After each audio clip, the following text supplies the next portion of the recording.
Dangerous new street drugs are flooding our streets, and the overdose rate is steadily climbing, taking more and more lives every year. So why is this happening? Drugs have always been a part of our culture, but never like this, says DEA Special Agent in Charge James Hunt. It's worse than it's ever been. As far as the influx of heroin, we're seeing 10 times more than we had 10 years ago. Fentanyl is probably 10 times more than it was 2 years ago. Hunt says fentanyl, which is 50 to 100 times more potent than morphine, is coming mainly from China and the dark web. Fentanyl is a game changer.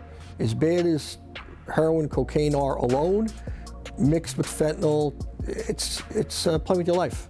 The near-death overdose of superstar Demi Lovato was reportedly from pills laced with fentanyl. The man who gave them to her told TMZ he didn't know what was in them. They're, aftermarket pills. They're much stronger. She understood fully.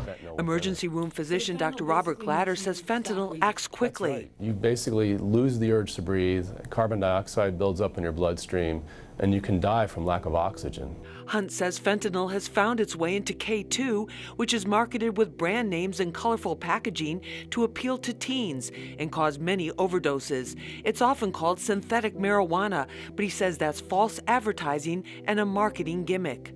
It's a chemical compound that's very dangerous. You may get some of the initial effects, but it can make you very, very ill, and it can kill you. Over the last several years, the DEA has identified over 400 different chemical compounds that can be especially harmful to teens. It actually can rewire their brain, and it can lead to ongoing mental health issues, including psychosis. And even increased risk for long-term mental illness. The solutions to the drug epidemic can look different on the front lines. Let's find out what our panel has to say. Joining me is Henry Marrero. He's a former police lieutenant with the North Bergen Police Department. Henry, great to have you with us. Thank you for having me, Lisa. Thank you so much. Also joining us is Melissa Moore. She's the Deputy State Director for New York for the Drug Policy Alliance. Melissa, thanks for being with us. Great to be here today. We appreciate it. Also with us is Dr. Robert Glatter. He's an emergency room doctor. And Dr. Glatter, I want to start with you because many of us have seen the videos on the news and also on social media of people under the influence of K2, and it looks horrible. What are you seeing? Well, Lisa, thanks again for having me. It is horrible, and we're on the front lines, and what we're seeing is not ending. K2 and spice are synthetic cannabinoids, and it's synthetic pot. It's not like the traditional pot, the THC that we hear about.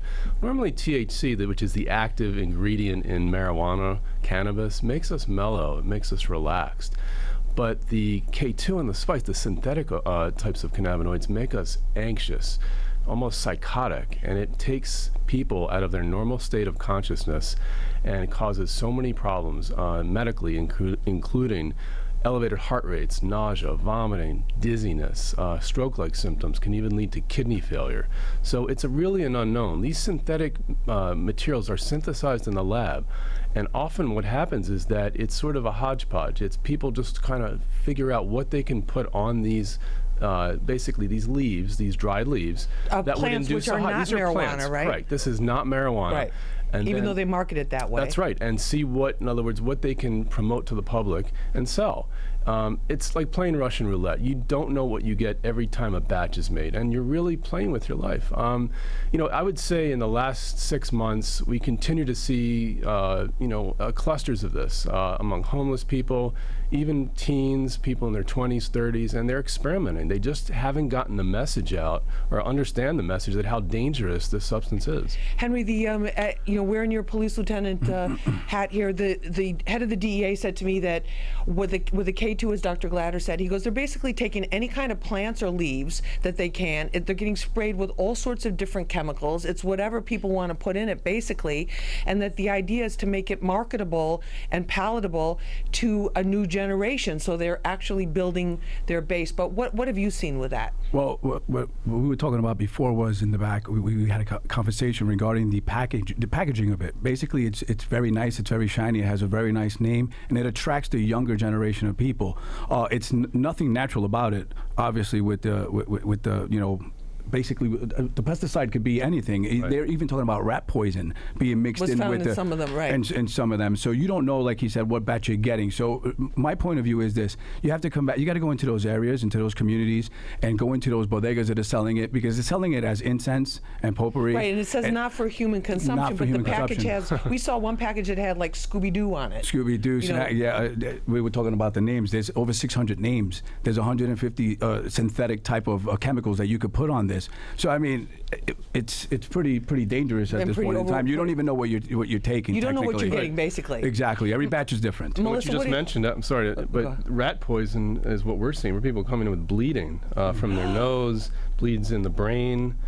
These are life-threatening episodes of bleeding that people, don't even realize that they could be experiencing. The reason the manufacturers use this is they think it's going to prolong the action of the synthetic cannabinoids. So that's why they add it to these mixtures when they're manufacturing these batches. So it's really like an incredibly dangerous proposition. Melissa, your organization, you focus on a lot of the policies, a lot of the laws, a lot of what, is there anything with what's going on legally or in terms of our drug laws that's affecting why we're seeing so much of the K2? Because a lot of it has been sold right out of legal, quote unquote, legal delis and stores and, neighborhood corner stores and convenience stores. Right. And I think it goes back to what you said in the opener about just how ineffective the war on drugs has been ultimately. And prohibitionist policies are part of what has brought us to this situation now, where originally some of the early formulations were pulled from research patents, where researchers were actually trying to get at what could mimic the actual effects of real THC and of natural THC. And at this point, those substances have been banned, but it's sort of a game of whack-a-mole where the iron law of prohibition takes over and people just evolve the substances and switch to different formulations. And that's part of what we see with the bad batches that the doctor mentioned, is there might be a formulation that causes an acute response for people within different bodily symptoms. And there isn't enough safety information, there isn't enough testing because it's on the illicit market. When you push something to the shadows, there's no way to actually regulate it or control what people are getting or receiving. But here's the thing, and all of you know this, and the drugs, when they're banned, they have to, according to the law, to be banned by law, they have to have a certain specific chemical composition. Right. And what's been happening with K2, according to law enforcement that I've been talking to, they say that there's so many different, it only became illegal July of this, of this year, or so. From 2015 it was, 2 years ago. Okay, so the DA gave me the wrong information, but thank you. So it's recently illegal, but it's only certain combinations are illegal, Henry. Right, so not all of it it's is hard for illegal. them to, so as soon as one is banned, they then can you get to the next one. That's why I said there's over 600 names, there's over 150 types of synthetic drugs, and then you don't know exactly what the next product has or what the next batch comes, and supposedly it's coming in bulk. So what's happening, it's passing through customs, it's passing through DEA, but it's so much, it's such a large quantity coming from China that you can't stop that, and that's another issue. You don't know what you're getting. And that's you a just problem. don't know what you're getting. And Dr. Glatter, when we, go ahead. I was just going to say, with anything like this, where folks don't know what they're getting, where there are poisoning incidences, it's really rat important. poison, I can't even. Right. I mean, it's so important to go back to the basic tenets of harm reduction, where that really involves people being able to have a conversation directly with a medical professional or a We're peer. going to get into that. Let me just come back to rat poison, Dr. Glass. So just so we understand that we're all talking about the same thing, when you say like a K2 overdose, Right. that doesn't mean the person died, right? Or No, have but people died from it? Yes, people have died from it, and that's the distinction with marijuana. There's really never been a recorded death from a marijuana overdose, so if you want to discuss it that way. So yes, this is a much more deadly substance. And again, with this substance, the question is, all these additives that they're putting in. Brodifacoum, which is a long-acting poison, the rat poison, can last for months. People are on vitamin K therapy because when you take this, it just binds to your cells and doesn't go away. So in order to counteract this, you have to be on long-term oral medicine called vitamin K, and that's really. And then any more, and one second, Yeah. and then any other, any greater dangers for youth using it, or teens? Like we've seen teens like 13, 14 years old overdosing. What we're seeing is cravings and also addiction, because what happens is with these types of substances, the effect they have on the receptors is really the distinction. THC has what we call a partial effect on the CB1 receptor, but synthetic cannabinoids have a very quite different. It's a full-on agonist, as we would describe it, and so you get much more of an It doesn't effect. sound good. I don't know No, what that is, but it's it doesn't bad. sound good. Basically, medical marijuana gives you a little bit of a nice high. It gets you really On, off. nice. And this then will have you get writhing like a crazy that's person on the correct. floor, Absolutely. And you basically. emotionally 50 to 100 times stronger. We lost more than 1,400 people just last year in New Right, York more people City. than murder than Yeah. than Exactly. car the accidents. Right. combined.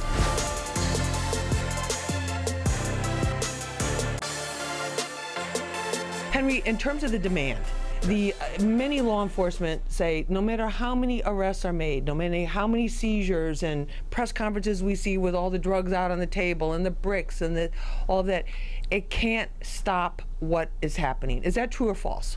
Well, what's happening is that we're not being educated. All right, we see that for a moment on the news. You see what we did a drug raid, everything's great. We got guns and drugs off the street, but you only got a small portion of that gun and drugs off the street. So what we need to do is educate our people, almost like a DARE program, going back to the old days and educating our youth in a way of letting them know, listen, this is not good for you. It looks very pretty, it's beautiful, it's vibrant, it looks great, but it's actually not for human consumption.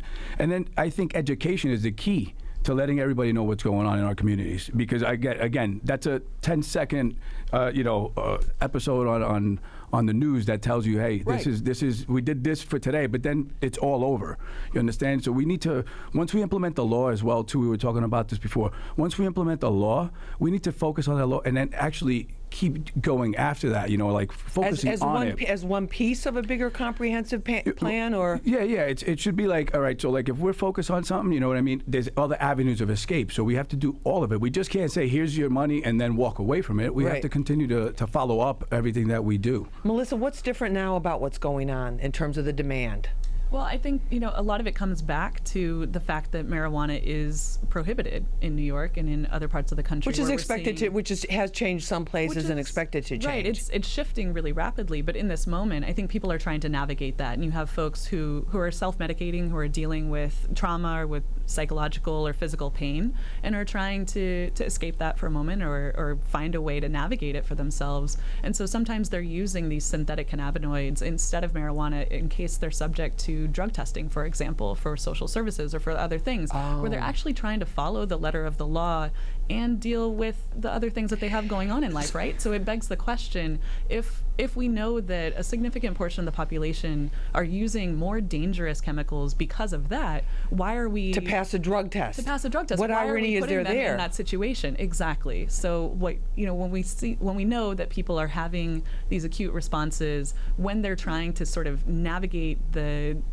sort of dangerous situation that we have put them in, that policies have put them in, that prohibition has put them in, it really begs the question as to what we're doing. But you're talking with the war about on one drugs. demographic of people, like somebody who's trying to get a job or whatever. Right. We're not talking about the juvenile, the younger The generation, or the people underage, that have which been even if addicted to marijuana is something legal, else. even if marijuana is legal, the teens are not going to have access to it legally I think anyway. it comes Right. back to education, but doing so in a way that kind of goes beyond the DARE programs of old and really is responsive to educating kids about what are the harms, how do you navigate the situation safely. That's something that But Drug the Policy crazy thing Alliance to me, is There is actually nothing Dr. safe Glad, about the crazy thing doing, to me is some of these Spice teens, okay too. Right, but some of this, Right. like the teens they'll go, oh, I won't smoke a cigarette. That's bad for my lungs, and I'm Right. not going to drink a bright colored soda because it's Right. got food coloring in it. They think nothing of getting a bag of K2 and smoking it. Right, they don't see this unknown risk, and they, it's something that's not really put out in public messaging enough. I think that's part of the problem, is really getting that message out, not only through schools, but through public messaging. I've really yet to see any concerted effort nationally or even on the local or state level to really get the message out.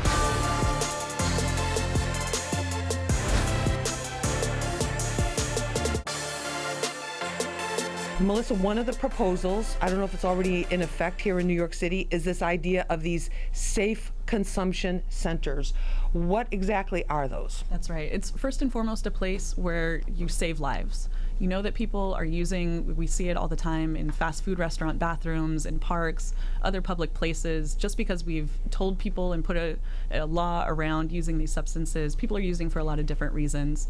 And the best way to meet folks where they're at, to prevent more lives from being lost, we lost more than 1,400 people just last year in New York More City. people than murder, than Yeah. than Exactly. car than accidents. combined. And so there's there has to be a way to save those lives. We know that naloxone works within an overdose Which is the from antidote, an opioid. okay. Exactly. The receptors that you were talking about earlier, it actually knocks the opioids off of the person's receptor in their body. So you immediately reverse the overdose. You're able to save that person's life.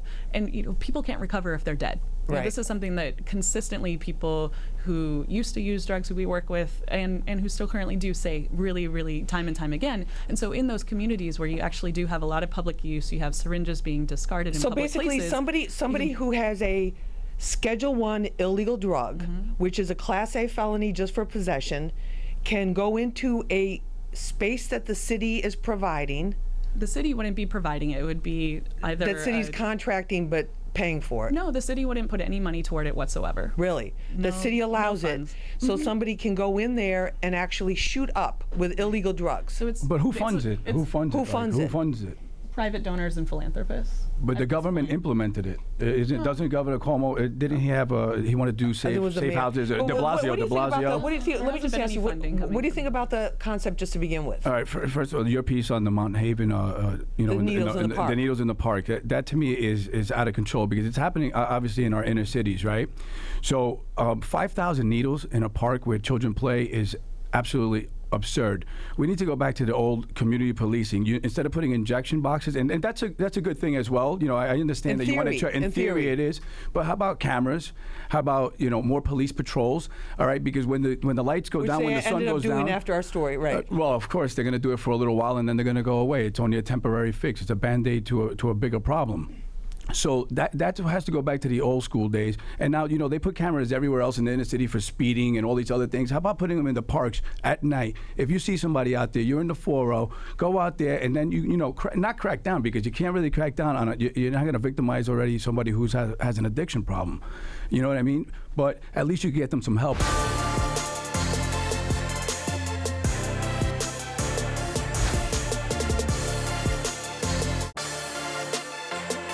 In terms of coming back from an overdose, do you suffer permanent damage after that? You're talking about no oxygen, so if your brain is without oxygen, doesn't that affect your mental capability? It can. If it lasts long enough, you certainly can have brain damage that's everlasting. You have we call it anoxic brain damage, lack of oxygen. But in the case of where someone's overdosed acutely and you give them Narcan and it works, they can recover. They have to be observed for a period of time, at least 1 to 2 hours, and then that's when the intervention should start. The medication-assisted therapy, the intervention, the social service aspect to everything to try to capture that person. And again, the reality is we may not, but we have to at least try. And I think that's really, that's the effort. The problem, it's such the an problem is that overwhelming- it's an epidemic and it's not a disease, and it takes the government longer to react when it's an epidemic because it goes away for a moment. But what happens, it doesn't go away, it goes underground. Just like the crack era, we were talking about that in the back. Basically, it's still very, very popular in certain communities, and nobody talks about it because it's already been put in the back burner. So they've moved on now. Now we got K2, we got spice, and we got fentanyl. So that's the new epidemic. If it was a disease, they'd be reacting a lot faster to try to combat that, and that's plus what we it's not need. as visible because the dealing is being done. They text message the connect, they meet somebody somewhere, they have a messenger, they have, all kinds of different ways Right. to get it without having people Absolutely. position retail style. Although To your point, I mean, the heroin crisis that we experienced in New York City in the 70s never went away. That's right. Right. It Right. was only That's what I was talking about, the old heads. right, and some of those Exactly. people that were, and you could Right. live, they would live for years Absolutely, being but there addicted to My heroin. brother went And from then- the 80s to the 90s till death. Yeah. So there's some 30-year veterans out there that were just regular heroin users, and they'd get their fix, and now they're doing fentanyl. So And there is no it's fix dangerous. there. So a Okay. tremendous amount of death in that time. And the response Of was course. not to help people out. It was punitive. It was lock people up, throw away the key, forget about Criminalize these it. communities, criminalize the communities, stigmatize the communities, correct. which doesn't do any good. I mean, we're Absolutely living not. out the results of that No, now. totally, that- and obviously there's so many elements to this issue and just so many different aspects of it. But I want to thank all of you for being here for this episode of Street Soldiers to help us at least try to unpack it a little bit and break it down and get an understanding and a grasp of it. And thank you all so very much for being Thank with you, us. We Lisa. appreciate it. Thank Henry you. Marrero, great to have you with us. Thank you so Melissa much. Moore, thank you so much. And Dr. Robert Glatter, thank you so Thank much you, for sharing yeah, your appreciate it. expertise with us. And I'm Lisa Evers, your host. Remember, use your mind. It's your best weapon. I hope it's your only weapon. Let's push for peace.